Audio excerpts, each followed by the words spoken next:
Good morning. Good morning and welcome to the third annual Jonathan Bayliss Conference.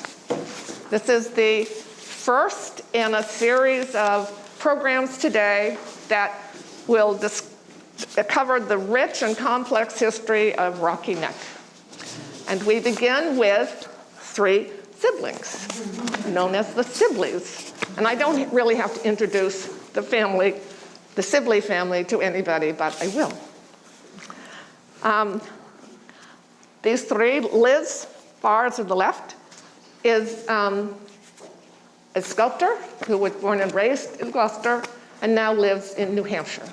And her work is available for viewing all over the North Shore. George stayed here, and born and raised and stayed here, and he runs the MTG Wharf and the Low Tide Marina here on Rocky Neck. And Mern Sibley, also born and raised here, went to the Midwest, came back, and is a scholar of biology in its many forms. And with that, I will leave you for all of us to learn what it was like growing up on Rocky Neck. Thank you, Susan. I will start. So I'm the fourth out of 5 of us siblings, and our parents were Bill and Peg Sibley, known in Jonathan's books as Wat Cibber and Teddi Cibber, for those of you who've dipped into those works. So at the time that I was born, our family had lived for a number of years at 22 Rocky Neck Avenue, and then when I was about 2.5, we made the big move up the hill to Mount Pleasant Avenue. And so I had kind of more of an inland childhood than did George and Liz. So George is number 3, and Liz is the eldest in the birth order. So they can talk more about Rocky Neck childhood intensity. But my center of gravity did shift to Rocky Neck when I was probably in about the 5th, 6th grade, something like that. I decided to start coming down the hill to visit this very interesting place here on Rocky Neck that my father provided. And before I talk about that interesting place, I just wanted to give you a little background about my father's movements, because he was a very predictable person in his way, and it was kind of a seasonal pattern. So in the spring and summer, you could very likely find him on the Moore Sibley Wharf down on East Main Street, or he'd be on his fishing boat, Peggy and Bill, which is shown in the lovely drawing there. That's up on the ways for repairs every summer. And so he'd be out doing those things. But then in the fall and winter, his likely place to be found would be on Rocky Neck, in the small brown building that today is the Mary Hughes jewelry shop. And of course, George and Ellen live in the back, but he was in the front. That was his workshop. And that's where you could find him. And he presided over a meeting place where people really could come and just spend time. And he would probably use the word loiter, but anyway, they would come, and the company was convivial. And so I was drawn to that. And people were welcome to come and converse, or you could just stand around and observe what was happening. There was no particular expectations of you. You certainly didn't make an appointment or call ahead. You just showed up to see what was going on. And so Sibs and Cultural Society, you can come by later and take a good look at this. Would you call it a plaque, I guess? I don't know. Yeah. At this item. This was created by one of the regulars who used to show up at the place, and he coined the term Sibs and Cultural Society because many topics were discussed, which of a cultural and not so cultural nature. And you could also read it, depending how your eye moves, you could read it as Sibs Cultural End Society. Like, this is kind of it. It's not going to continue. Both terms were appropriate. Both were appropriate, absolutely. So you can take a look at that later if you can't see it from where you're sitting. So if you were to step through the front door of Sibs Cultural End Society, you would be in a dim, cozy space, and there would be a big workbench along the right-hand side, and various tools, of course, a table saw, band saw, then a large open space that was often filled with a boat building or boat repair project. That's to take up a lot of room, obviously. And then there was a stove in the back, a barrel stove that kept the place very warm with wood scraps. And so next to the stove, there was a chair that often repaired with fishnet that my father would take a seat when he had some idle time, which was, you know, here and there, quite not infrequent. He would be found in that chair. And so to my knowledge, I was the only kid that actually showed up there regularly. Most of the clientele were middle-aged folks and basically didn't pay much attention to me at all, and that was okay. I liked just being there, being accepted, listening and watching, seeing what was going on. And it was really an assortment of characters. It was people who had regular 9-to-5 jobs who would show up after work to see what was happening. It would be artists and writers who would show up. It was various people who worked on the water in some capacity. So it was a good diversity of perspectives. And it was really a place of many jokes and tales, and often these stories were simply referred to. You didn't just tell the whole story. You would maybe make a comment and people would know exactly what you were talking about. So one example of that, I can give an example of a story, is the great race between Bill Blandford and Joe Garland. So this was a true story. I may not have all the background, but I can give you my child's sort of perspective on it.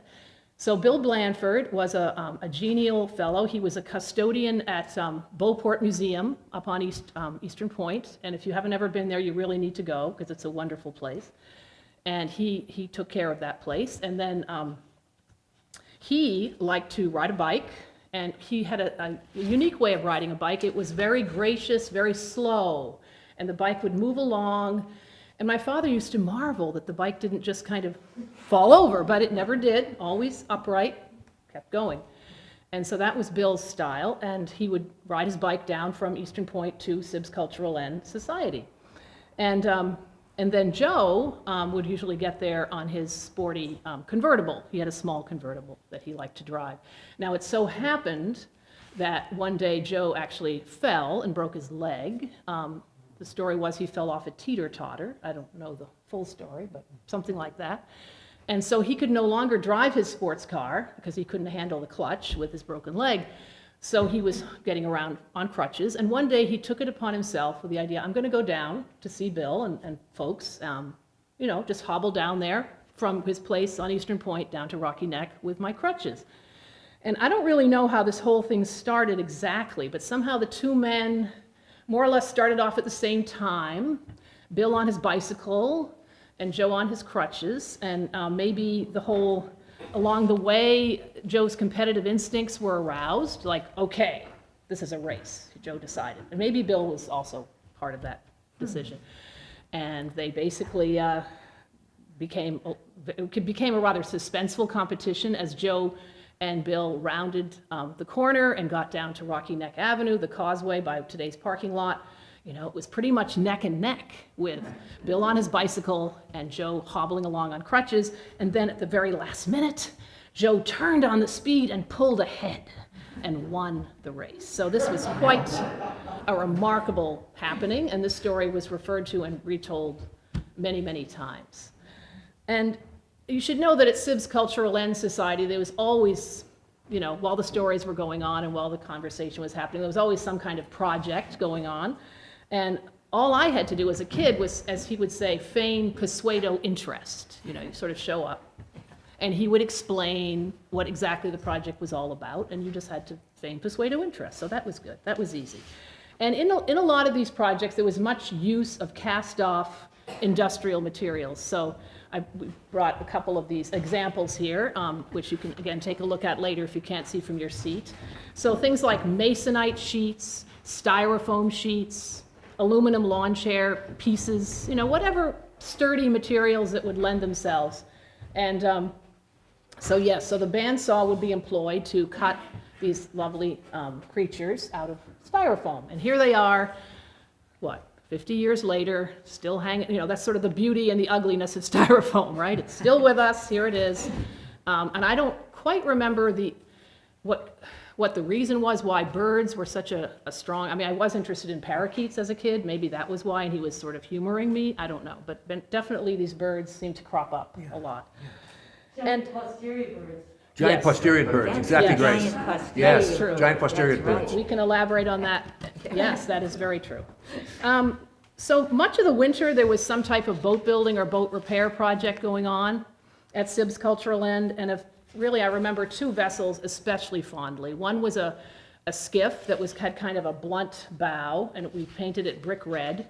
And that skiff, I would row around Gloucester Harbor and have different adventures. I'd go to 10 Pound Island and climb up the lighthouse tower to get that really big perspective on things. Or occasionally I'd go as far as Freshwater Cove, and there was a tower there by the Cardinal Cushing Villa property, and you could climb up in that one too. So it was always good to get a high view of things. And the sad part was that skiff was stolen at some time in the 1980s, and we never did recover it. It just disappeared. And then the second vessel that I was very fond of and saw the whole process of it being made was the beautiful, quirky, small sailboat christened Sublime Submarine. And that was built for Gracie Schraft, who's here today, back in 1968. And that was a wonderful process to see. I saw the whole thing from a pencil sketch on the back of a tide calendar to, those graceful bends of the plywood that he did, to then that smelly, that really pungent coating of fiberglass stuff that got put on, and then finally the gaudy orange and green paint job that made it perfect. So that was a beautiful process just to see, and that vessel is still sailing today, and recently Fran Cleary has fixed it up, so that's great. And one interesting aspect as a kid, and again, there's lots of things when you're a kid you don't really understand how these things happen, was the transformation that happened. So Sib's Cultural End would disappear every year. So I talked about the seasonality. Well, to get ready for summer, that whole place had to be cleaned out. So all of a sudden, the workbenches were gone, the sawdust was gone, everything was gone and replaced with scrubbed wooden floors and white walls. I never quite understood how that happened, but then Tom O'Hara's gallery would be there, and it was wonderful. So it was a great switch that happened every year. And in closing, I should mention that while my father did provide this great place, it wasn't the only place for people to gather on Rocky Neck. There was also the English bookshop. I mean, he didn't attract quite so many people, but definitely people were welcome to come in and hang out and even look at a book or even buy a book. And also, of course, the establishment now known as Sailor Stands, that had many other names through the years, Peters, Drift Inn, Wits End. That was a definite also gathering place on Rocky Neck. So it's good to think about all these places that brought people together back then. And also, he was always outside of the railways in the summer, because when we were there, all his friends were out there. It was really fun. Yeah, so he didn't exactly vanish, but the place, yeah, you're right. So there was an outdoor scene, absolutely, yeah. And I'm now going to pass it on to George, who's going to continue on with. All right, I will memories. continue on. And I will try, I've already wrecked one piece of art today. I will try not to wreck another when I stand. My remarks are going to be I'm going to touch on the book a bit and some on Rocky Neck also. A dear friend of mine, Ken Rioff, was also friendly with Jonathan. Some of you may have seen a piece Ken wrote in the most recent Bayliss Society notebook about his experience interviewing Jonathan toward the end of Jonathan's life. As I think in the case with at least some of us, Ken found Jonathan's book somewhat discursive. A number of years ago, Ken told me of buying Jonathan's newest book. Ken then sat down and opened it up to page 1. He read deeply and steadily for over an hour. Then he turned to page 2. I knew Jonathan as a friend mostly of my mother's. They were part of an intellectual coterie here in Gloucester in the 1950s and early 1960s.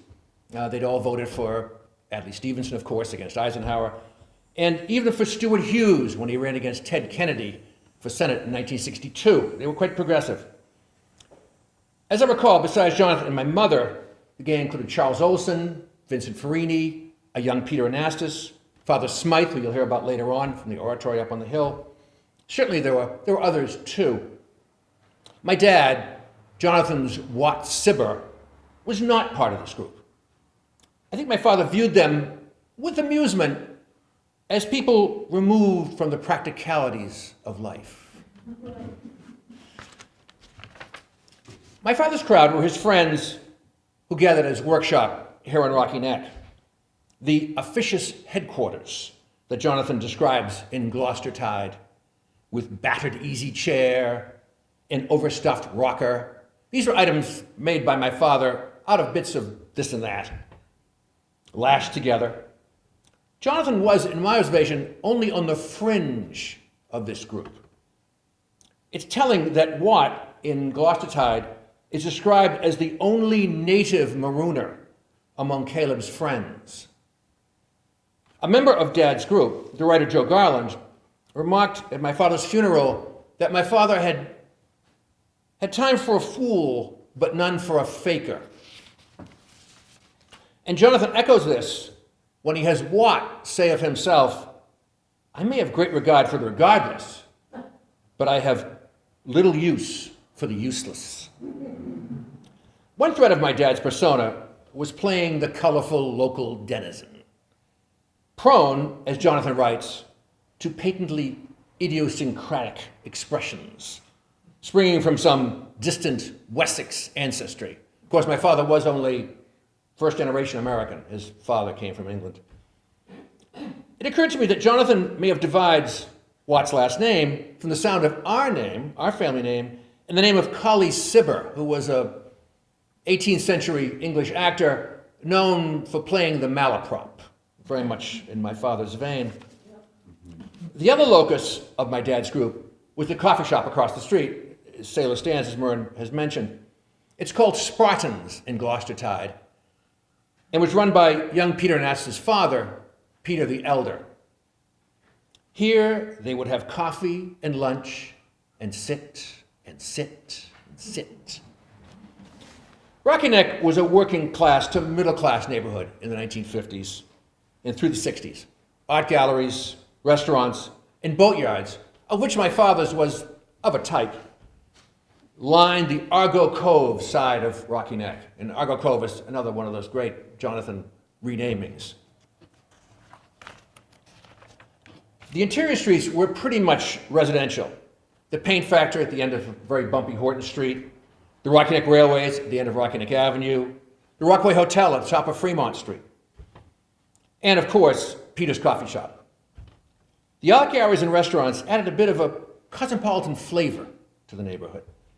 The Studio restaurant, with its piano bar down here, was perhaps the only gay bar in town, though decidedly closeted. The homes on Rocky Neck were occupied by a homogeneous population, Anglo-Saxons, Yankees, I guess you could call them, no Portuguese, no Italians. Though the central part of Gloucester had many, there were very, very few, even in greater East Gloucester. In closing, I'll leave you with a couple of my dad's aphorisms, which no doubt inspired Jonathan. The first, he'd say, with a show of somewhat feigned disgust to either me or some other eager lad, "I've shown you everything I know, and you don't know nothing." And the other is a particular favorite of mine, paraphrasing what my dad was told by a crusty old, hard-bitten fisherman here in Gloucester when my dad was a youngster. He said, "I feel sorry for you young fellas. You got so many years of suffering ahead of you."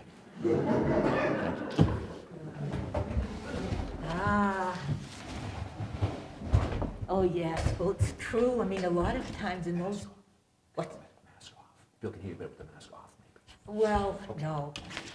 I don't even want to catch a cold. I'm sorry, I'm a wuss. I will stay as a wuss. I hope everybody can hear me, okay? Yeah. Way back? Good, good. Well, the Gloucester 400 has a good sound system here, so that's great. Yeah, I was just thinking about, the years of suffering. Our father kind of embraced suffering, even when he was like only 40 years old, which doesn't seem that old now. He would say, "I'm over the hump and coasting down the other side." So It's tough to get old. yeah, he was not a hard an optimist, but he he would still see the bright side of things. I mean, it's like he kept going but he didn't live that long. He was dead by 64. So it was a good thing he took his Social Security at 62.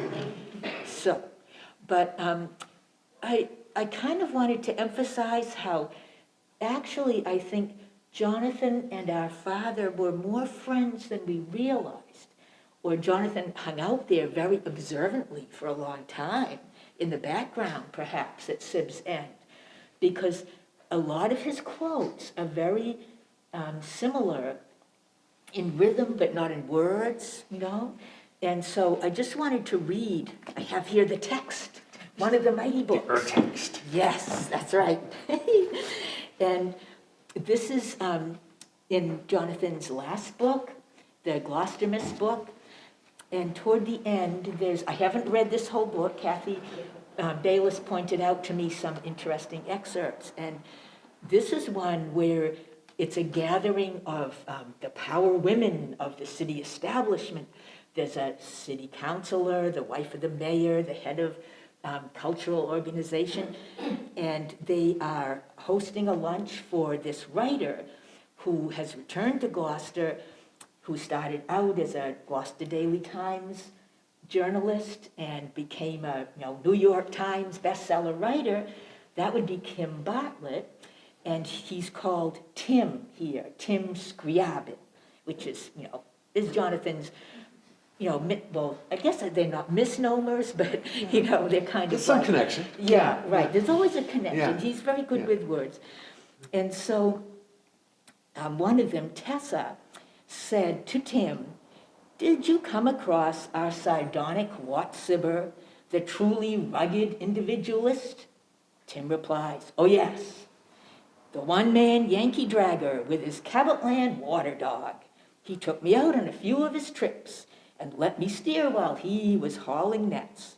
That's when I met Dogfish face to face." "Oh," Tessa replied, "he had a whole bag of aphorisms, most of them original. Caleb's favorite was, 'It's too early to predict and too late to repent.' Wat liked to tell his highly educated Anglo-Celtic wife, Teddi, that she would be the smartest one in the cemetery. They were both very kind to Caleb when he was out of gainful work and working on his play. Wat used to sit in his rocky chair and tease him for making book, unquote, unquote. But he said it with genuine respect." So that really, it gives it a sense of how, he was friends with both our parents. And of course, we knew he was a friend of our mother. They were both intellectuals and progressive thinkers and all. But our father, actually, he would, if he ever had a chance, he would vote for the Prohibition Party, which I think showed up on the ballot for quite a long time, because he said that was the only way you could make money with a boat. So, because the fishing industry was pretty depressed in those days, the 50s and 60s, and so he was right in that respect. So, but he was always a contrarian in his way. But Jonathan sometimes he takes liberties with names, and also with some of the temporal aspects of things, because the Cabotland water dog, which some of us here would know, would be the big black lab husky mix that was Peggy's dog, and she didn't get him till after Bill died. So the two of them never shared the planet together. But he did have dogs, and just like Jonathan, he was very fond of his dogs. And two of them that he had for many years was who he called Cruddy Beak and Low Dog. And Cruddy Beak was a collie German Shepherd mix that we actually acquired from the Rockport Playhouse when they were had to shut down at the end of the season. And Jeff Rashawn, who worked there, knew this poor dog had no place to go. He was a little puppy, and he'd spent a lot of his puppyhood in a station wagon. So Jeffrey said, "Peggy, take this dog. he didn't ask the owners, you know, he knew that that was the right thing to do. So, of course, Peggy took the dog, and Bill really adopted him, and he was a wonderful old dog. He lived for 17 years, and his real name was Skylar. But he did have this condition that collies have, which is they get like a sunburned nose. And it never would go away. It was always crusty and red, and poor thing. But it didn't bother him. He lived and lived. And so mostly, he often was fed, he and Low Dog, which was what our father called a beagle-eyed bastard, because she was part basset hound, part beagle, and quite low. And so, yeah. And they would both be fed on stale donuts from, I think at that time it was probably the Drift Inn. Mm-hmm. Yep. So but they did get regular dog food at home, but Dad loved giving them the stale donuts. But somehow they never got overweight. They just, you know, kept carrying along. But that's the true dog history. So, which is important for people to know, because dogs are important to Jonathan. But anyway, I just wanted to tell some about Rocky Neck in the olden days, because I really, well, I kind of was a kid here, you know, in the 50s. So it was quite different then. There were swarms of children running all over the place, driving the grown-ups nuts. You know, we were only one crowd of them, but we all would play together. Well, there was like two groups, the boys and the little kids. And I was supposed to be with the little kids because I was supposed to, you know, keep an eye. So that was what happened. And sometimes we would get into conflict, but most of the time they would have their world, we would have ours. I would sometimes join the boys because one of my best friends had many brothers and we'd both go. But anyway, our favorite playing places, of course, being on Rocky Neck, were the shoreline, and in the wintertime, all the empty buildings where nobody lived. You could go to the Rockaway Hotel, climb up the fire escape, which was so high and wonderful, make clubhouses under the porches, and then go sledding in the, you know, in the winter on the hill behind there, nice rocky hill. You could get a good run because you weren't allowed on the street. Although we did, Wanson Hill, well, I guess it's back here, just kind of like that, had a beautiful hill for sledding, and we would take that over too. But it was like, you know, I guess I feel sorry for the grown-ups. They didn't have a peaceful life on Rocky Neck in those days. And then in the summertime, it was such fun because then the artists would show up and the summer people, and they'd have kids, and we'd all play together, and we'd have like giant jumble sales, which, you know, we'd make little crafty things with rocks and driftwood and sell them to the tourists. And the tourists were charmed by it, I guess, because we would make some money. It was good. And Susie O'Hara, who's going to speak this afternoon, will tell more about the artist side of things. But sometimes, you know, the artists would get up to shenanigans themselves because they had this Cape Ann Society of Modern Artists.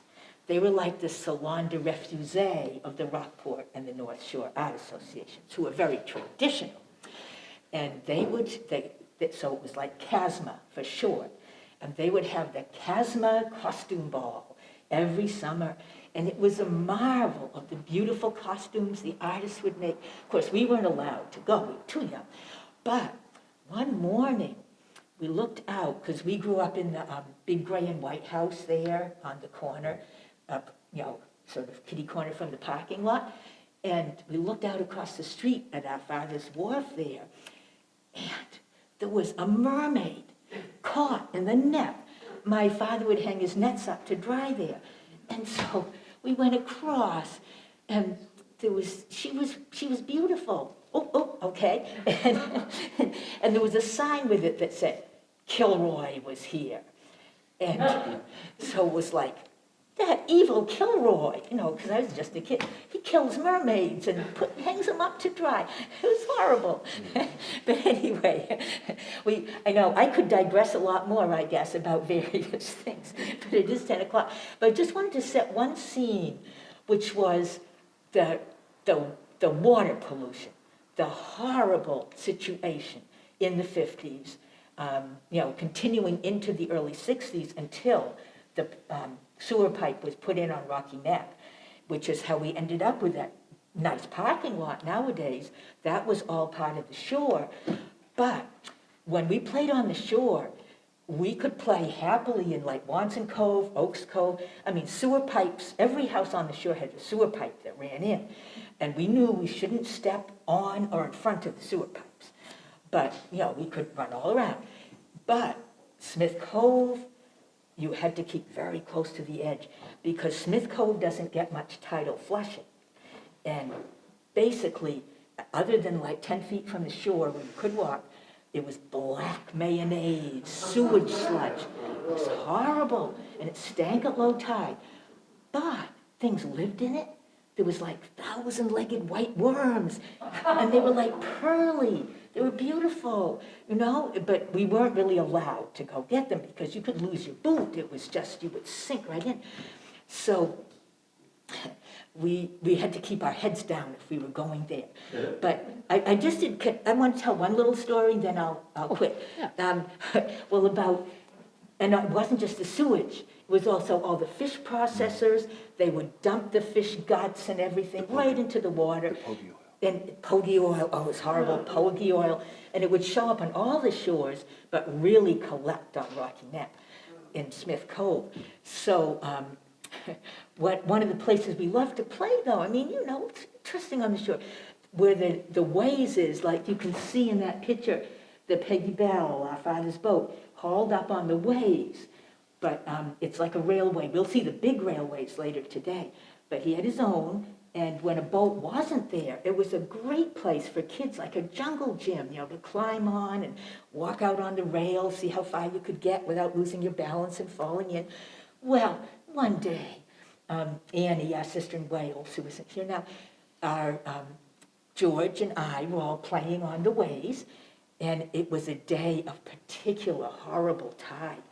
It had like frothing pink and orange fish guts and roe, which is the fish eggs, the spawn. And so we were very careful, but there was a splash. And George, he was probably only 4 or 5, he fell in, and he was covered with all this horrible orange stuff. And so Annie and I, we rushed back across the street with him, but our mother wouldn't let us in the house. We had to hose him off in the yard before she'd let him come in for a bath. But he was very brave and stoic, He didn't swallow any, so that was good. It was the first of many times I was hosed off, I'm sure. And that little railway still exists next to our place on Rocky Neck. That's right, and Yeah. you still haul Yeah, out? yeah, Yeah, George is really good because he carries on a lot of the old traditions.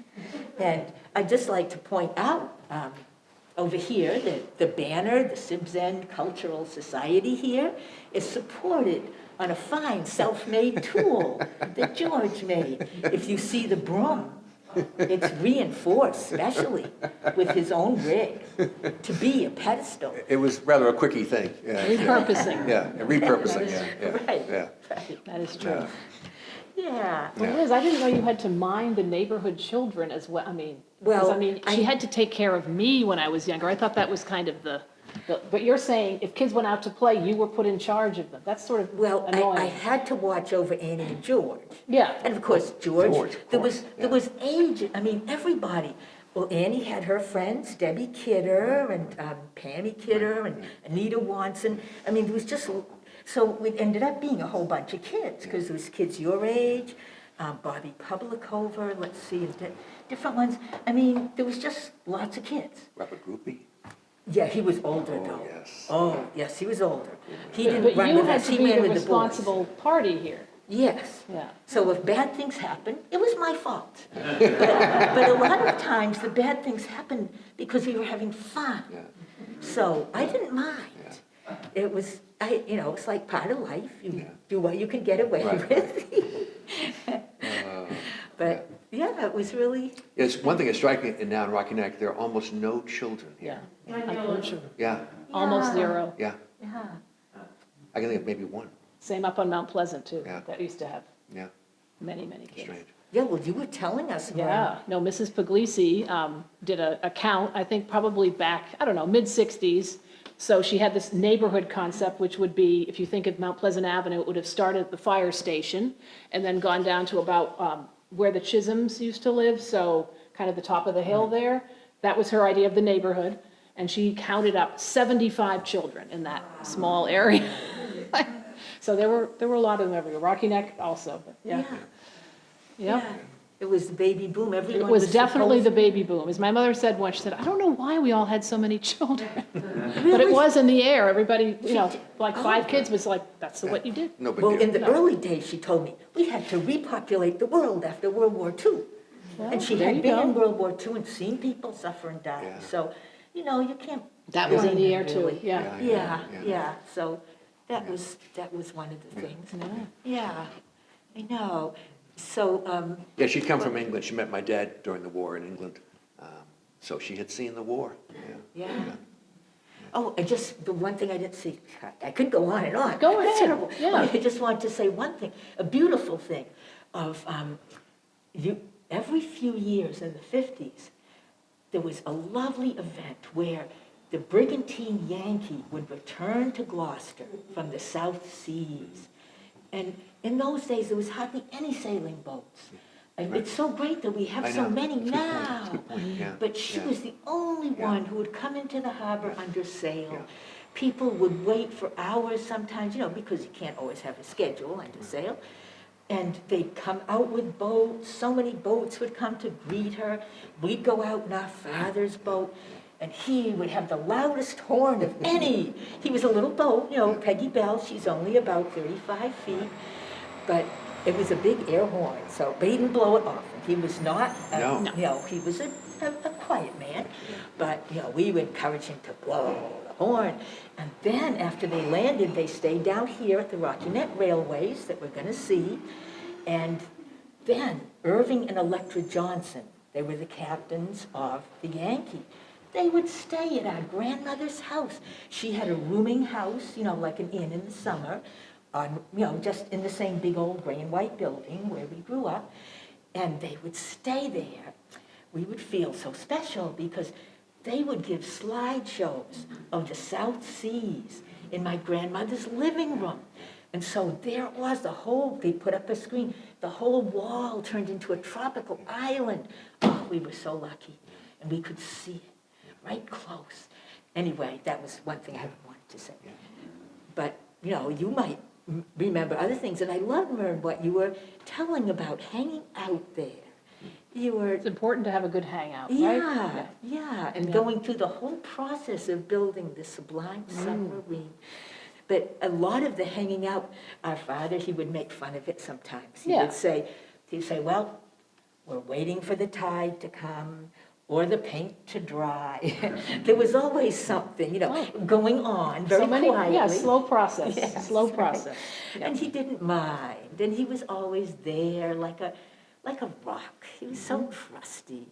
Yeah. So do folks have questions or comments about what, maybe some ideas are triggered in your minds? I remember one thing. Yeah. The railways where the boats went in and out. he used Next to to the house, grease it down up. here. Yeah. Yeah. He had this substance called Subco. Sibco. Oh, that stuff, yeah. Yeah, that he used to put on the rails, Yeah. and I know He also painted the side of the house. Right, I remember that. Old motor oil. Yeah. Absolutely. He was a Yankee, like I said. He was a Yankee. Yeah, it was really Yeah. fun. Yeah, leaning on the house, not a good idea. No. No. Yeah. Any questions? Joe Garland and I are pretty good friends. I visited him a lot in his house, and he told me about when they operated the railway, they were actually hauling out the Peggy Bell. The one right here, Tom. That the capstan was across the street in front of the gray and white house, and the wire would go clear across Rocky Neck Avenue. You had to stop the traffic Right, during the process. In the early days, And yes. It was like a big Yeah, a big show, Right. a big do. in the early days, yes, yeah. So And, Joe Garland was very tight with your guests. they were Yeah, best they were friends. very, They were very, very Best good friends, friends, yeah. yeah. He's a great guy. Yeah. Yeah. Wow. I know, it was so funny. I don't know if I tell, it's like, oh, well, when, as kids, we didn't know that we knew anyone on Eastern Point. Eastern Point was another world. We would just go there in the winter and trespass and explore the estates where no one was there. But one day, our parents went to a party on Eastern Point. And, it's like, oh, I didn't know they knew anybody there. And it was at Joe Garland's. But then when we drove by, Dad, there was a boat, sort of a boathouse in the yard that you can see when you go by. Yeah. And, but then the beautiful, big, old, grand house. And Dad would point to the boathouse and say, look, when the owner comes back, Joe's got to live there. So it's like he was kind of playing on our disbelief. When the owner comes back. Yeah. I But- remember one other funny thing, my father always had a boat pulled up in front of the dock, Yeah. And one year it just filled with water, and your father said it didn't rain in anybody else's boat. I mean, it was an old rowboat. Yeah. And it just kind of Took on water. Yeah. run water. Yeah. Yeah, didn't rain on anyone else. Oh, this is Susie O'Hara, who lived right there in the studio. Yeah. Really fun. It was for her father that the place was cleaned up every summer, for Tom O'Hara, the artist, Yeah. Who did this lovely painting here? Yeah, Yeah, this is a The Tom. drawing. The drawing, yeah. yeah. Tom was an amazing illustrator. He was actually an official illustrator for the Navy. For NASA. And for NASA. And I NASA, remember when he that's came right. and gave a talk about the NASA drawings. Yeah. People belong to all these organizations like Right. Peggy and Bill. Yeah.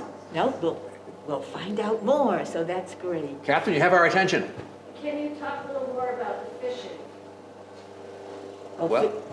Well, certainly, I mean, the fishing, Liz mentioned the horrible grubby tides that there were in the 1950s. A lot of that was from redfish processing. Redfish was sort of the fish that saved Gloucester. Ocean perch. Ocean perch, thank you, Grace, yeah. They changed the name because redfish didn't sound. Right. Anyway, it was the fish that sort of saved, after the war, it was a booming redfish industry here, fishery here. And big boats were devoted to red fishing. And processing this, and processing menhaden, which are the pogies, made this horrible slime. And, there was a plant on the State Fish Pier, a dehydrating plant that processed the menhaden to use for chicken feed and animal feed. And, the stench was amazing. But, that was the smell of jobs, the people working there. Yeah. But it did have an effect on the harbor, certainly, the red fishing and the menhaden. But no, it was a busy, booming fishing port, no question about it. All dragging, some gill netting, no scalloping, but dragging, for codfish and haddock and flounder, sole. And that continued until, probably in the mid-70s, it sort of tapered off, and with the Magnuson Act and all that. But no, in the 50s and 60s, when Jonathan was, in the 70s, when Jonathan was here, fishing was a big business.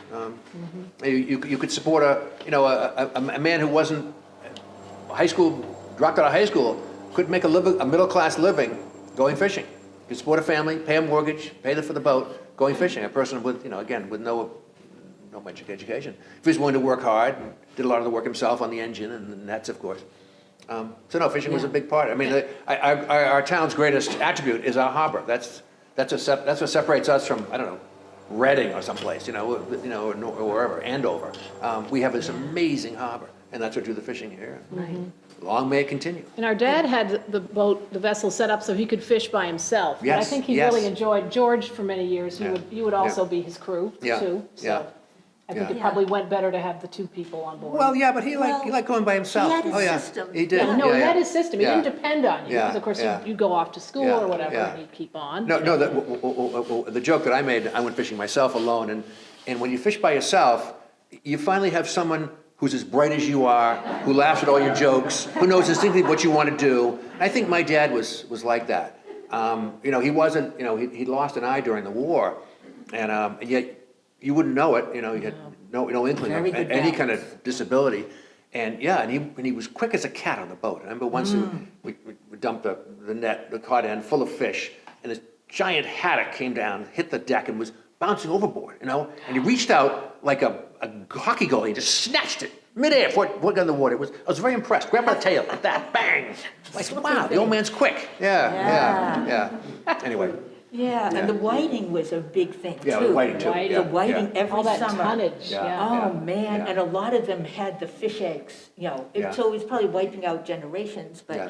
but, year after year Yeah. though, they would catch loads of whiting. And there was that plant you worked at in East Gloucester. Yeah, it's all like a parking lot now, the Right. kingfishers. Right. Yeah, my friend Alice and I, as soon as we were 16, we got our social security Yeah. numbers and went to work down the street, packing whiting. Right. And we had to have rubber aprons and Yeah. rubber boots, and when we got home, we had to hose them all Yeah. off before we could go in the house. It's But, right near where the Americold plant is now in East Gloucester. It was a Yeah. large fishing.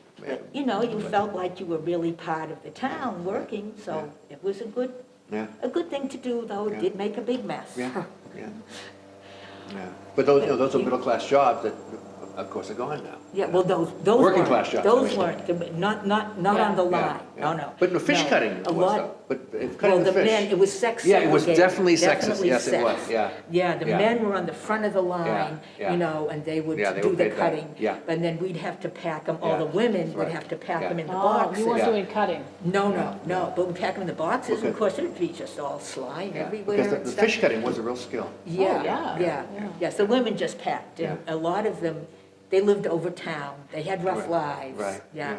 yeah, me and Alice, and there was another girl, Frances Giacalone, and her mother was one of the people who worked there too. And every time in the break room, a lot of the women would go and put on their eyeshadow and lipstick Wow. again. It was like, even though they Oh, were bless looking them. at fish, but they Oh, had bless pride. them. Absolutely, And yeah. Mrs. Giacalone, she would say to her daughter, Frances, she said, Frenzy, forgot to my lipstick, forgot to my eyeshadow, because she never used Yeah, that. no. She was so Oh, funny. yeah. But anyway, Wow. I think you had a question? I just wondering what sort of fishing your dad did. You said he had a dragger? Was Yeah, he went dragging. Bottom fish? Or Yeah. went after the redfish and the poker? No. not at all. Small scale, yeah. Yeah, small scale, Tom. He, The- a codfish, haddock. He was always searching for the gray sole. Yes. Yeah, Gray sole. definitely Gray sole. flounder, yeah, And yeah. he'd use like A a, day trip. what's that? A day trip. Exactly, All- day trip, yes. Yeah, pretty yes. much Oh, yeah, always. just Yeah. a day trip. Where did he sell his catch? Oh, various places over in Madruga's. town, Madruga's, which is now part of I-4C2. There was a fish Yeah, wharf it there. was all torn Yeah. down. And then Dick Wright. Madruga's, and then John John Wright. Wright's, which is actually near where Liz worked, here in East Gloucester Yeah. Square. Yeah. So was that a main source of income for him? Or Oh. It fed the family, It was Yeah, well- raised the very much family. so. Very Well- much so. Wow. So that was mostly the winter time? No, he fished all it was year summer. round. No, it was Yeah. more of a summer and good weather. In fact, Yeah. our dad was very careful about weather because he was fishing alone. Yeah. He would do these shore checks every day, and I never Yeah. quite understood. Yeah. Again, another mysterious process. He would look out, to the horizon, like he was seeing something. He Yeah. was making a decision. Yeah. Yeah. Never told us what he was seeing, but it was okay, I don't think I'll be going tomorrow kind of thing. No, and drive and along. of course, the checking the shore is mentioned in Gloucester Tide. Oh, it is, It talks right. about checking the Yeah. shore, Yeah, yeah. you always Yeah. check the Do you shore. know what areas he fished? Yeah, but up towards Right. Jeffrey's Ledge, up in that area. Wow. Kind of, and then down towards Boston, well, he had to stay, Yeah. he had a thing where we'd look at the shore for his marks, where to set the net, line up Rockport Water Tower with a certain white house. He had this whole system, he called them his marks. Yeah. Of getting his marks in line and showing, he had a sounding machine too, a Yeah. photometer. Depth sound. But he also, the marks, had to see his marks, Yeah. where to So begin, he where to was hold. within sight of land of his marks? Well, you had to stay 3 miles out. Yeah. It was the Yeah. law. And did he fish Stellwagen Bank as well? What's that? Stellwagen? Did he go Yeah, you get out there sometimes, but Sometimes. mainly he was within sight of shore. Yeah. Yeah, Because he liked to get back. yeah. Yeah. Yeah. No, he came back every night. But he wasn't Sometimes he was always, late, though. he wasn't always 3 miles out. He had to watch out for what he called the worm warden, the worm warden. Well, Yeah. but then he had that great contract in Oh, he did, Salem. he did, Oh, yeah. with Where the he biologist. could, with the biologist, so Right. he did quite a bit of research over the years with different biologists from the state fisheries. For the service. Salem power plant. Yeah, and so they had a study where they were trying to figure out if the warm water that was being put into the harbor all the time in Salem, when they had that big old ugly coal-fired plant, was that affecting the fish? So that was great, because, then he could fish right there. It's like, I went along with him on some of those, that was fun. Yeah. Yeah. and Yeah, Dad would take his daughters along. He did. Kathy? Oh, Catherine? it's time. Before you end, I hope you talk about the fishermen's wives and your mother's role in it. Yeah, Oh, goodness, yeah. that's a long But that- story. Yeah. How many minutes do we have? Well, I think one of the, We what- have 10 minutes. 10 minutes? That's fine. I'll just start off with one quick remark. My mother was very involved with the Fishermen's Wives, starting in late 60s, early 70s. One of the founders. One of the yeah. founders, and she was one of the two co-presidents. And the other co-president said, "Peggy, I am president. You are co-president." She was a very forceful Italian woman who did amazing work in this town. And Yeah. continues. Wonderful. Yeah. Yeah, and now, George, as I understood, the Fishermen's Wives really got active because of the fish, not oil on George's Bank. Absolutely. That was the the trigger. Oh, stimulant. I think so. Yeah. That I remember. Right, Yeah. right, that's what I thought. Yeah. Because they had this big scheme in the mid-70s to, open up George's Bank for oil drilling. And that's when the Fishermen's Wives really got active. They put out a cookbook. Yeah, they had and they had a then- national campaign. They Oh, were really, they yeah. went to Washington, they did a lot. Yeah. And it was actually great. This was during the Carter years, right? Right, Jimmy right. Carter. And at one point, I mean, you may not remember, but Rosalind, whatever, his wife, first lady, was a very active first lady, and she traveled a lot. And there was one point, you can tell the story, Roger, that she made it to the bottom part of Illinois, southern Illinois, like off the beaten path. And You you, have to meet her and say, we're very concerned here in southern Illinois with your plans for putting oil rigs on George's Bank. she was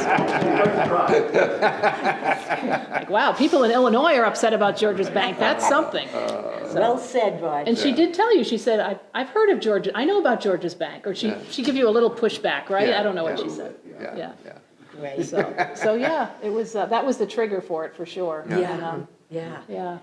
And then after that was solved, they went on to raise money and have the beautiful Fisherman's Wives statue. That was a long, long And getting health project. insurance for fishermen, I think, was a Yeah, big- yeah, practical things Yeah. too. Yeah. Yeah. No, it's good. But I did just want to say, even though the fishing industry is generally, very, very sex divided, because there was a big superstition that you shouldn't have women out on fishing boats. Our father was a very bold man, and I went out, and Annie went out, and you went out, Mern, so. Also, he yeah. was one of the very few non-Italians or Portuguese who went dragging. True. There weren't very many, yeah, Yeah. yeah.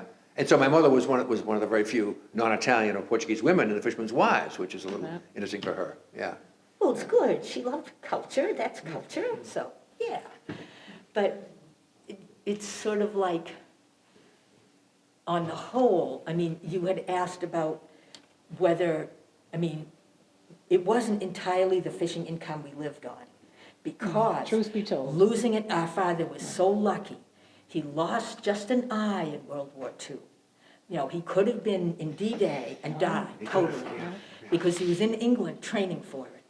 But he lost an eye by being hit in the dark on his bike during the blackout, because people had to drive without headlights.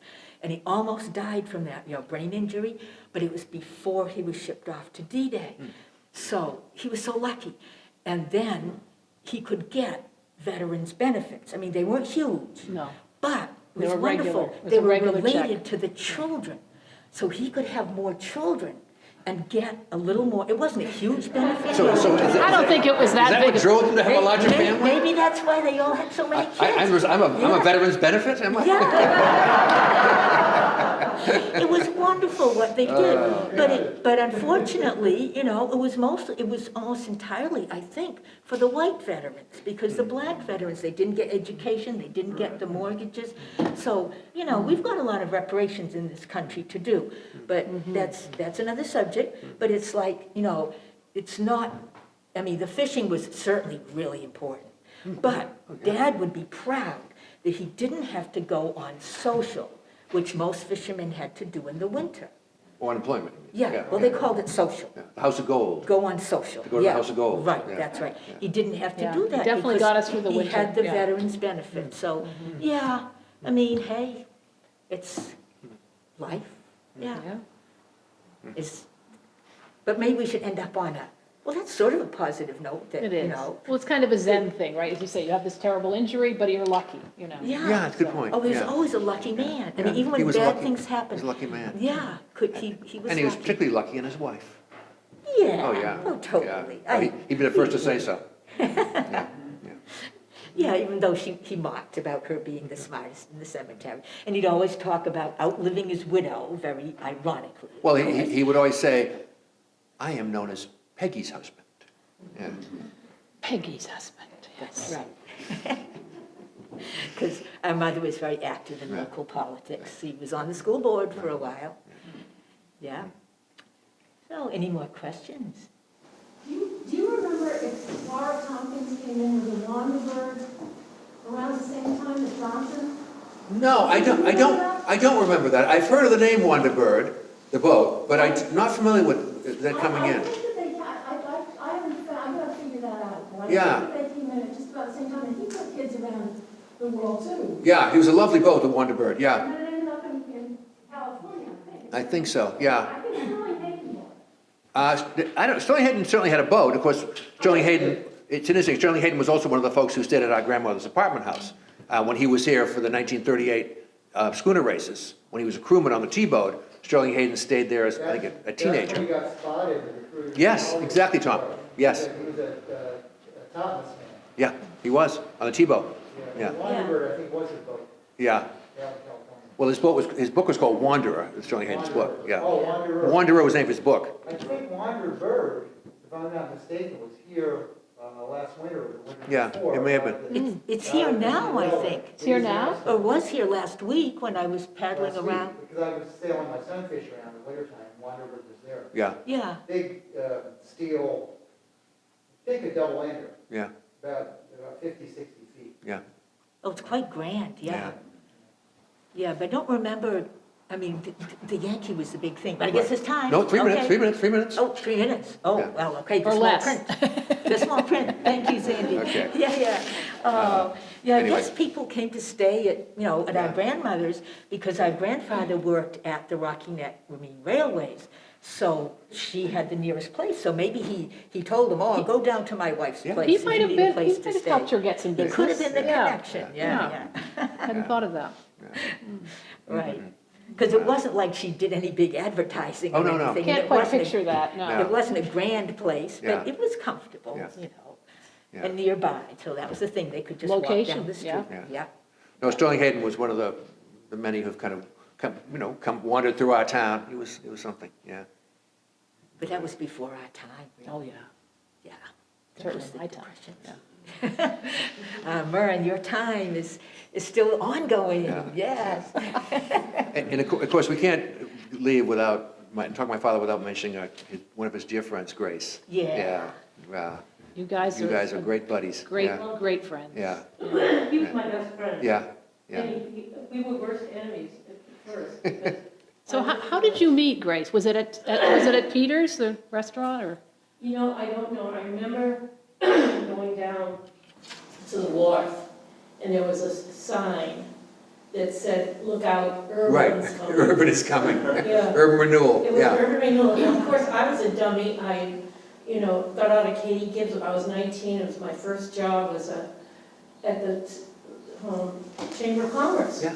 And that, I thought, Urban's great. Urban well, renewal. it's great, that's what everybody around me Yeah, said. It's yeah. renewal, Yeah, it's yeah. renewal. And somehow your father knew Yeah. that I was working for Urban. And so I went down there, and he kicked me off Yeah. the wharf. Wow, He did, he was really. in no uncertain That's terms. It's the only time, or twice I've seen him really be angry. One was after the 4th of July parade when. Oh, God, oh, yes. Oh, yeah, that was a Yeah. horrible transformation. He had this old red Volkswagen van that he loved, and he had it forever. And anyway, so Peggy did the Harmless parade, Right. and she made the van into a Union Jack. Yeah. All the stripes. It's advertised in the bookstore. Yeah, which he did not approve of. Right. But then, the day after, I was with him the day after, and I knew he was angry about that. Yeah. And it drove down the neck, and it was still, Oh, yeah. somehow, somebody had promised it would all be taken care of. And he was like, Yeah. who was that? Somebody who staunch his, Yeah. the Grimm fairy tale, that guy. Right, yeah, yeah. Rumpelstiltskin, was it? Rumpelstiltskin, yeah. He was so Yes. furious, Yeah. I couldn't believe it. No, certain things enraged him. Yeah, and I was one of them, but. Yeah. Well, I just, Only I could temporarily. have that when I needed it.